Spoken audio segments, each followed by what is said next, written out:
Andrew Del Banco, in his book, he's an academic professor at Columbia University, not very well known, but he's written some fascinating books of cultural criticism. He's not a believer, he's a secular Jewish man. But he wrote some years ago a book called The Real American Dream, a meditation on hope. And he traces the history of American culture out into 3 eras. And he calls them, you can see it, there's 3 chapters. It's a short book. Basically takes the first part of American history, second part, and the third part. And he says, what are we living for?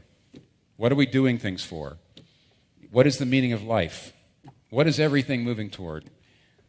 3 chapters. First chapter, God. Second chapter, nation. Third chapter, self.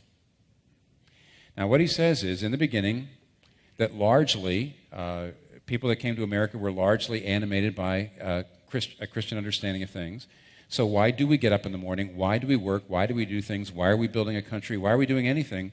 Glory of God.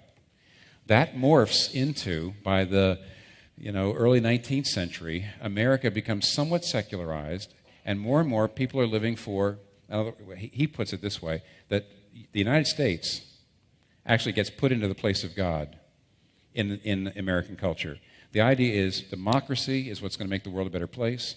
We have a manifest destiny to get to the Pacific Ocean. We're the greatest country in the world. And he says that lasts almost up into the middle, World War II.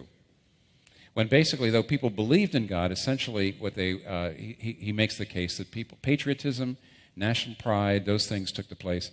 And then finally he says, now people are living for self. They're living for themselves.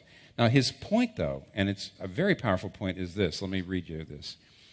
It says, Americans first believed that life had meaning and our nation had a purpose because we live for the glory of God. That later changed to a narrative of scientific and moral progress, and particularly of democratic values promoted in the world through the growth of the United States.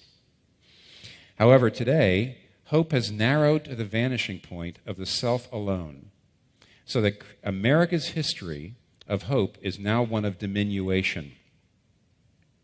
The self-fulfillment narrative has created a cultural crisis.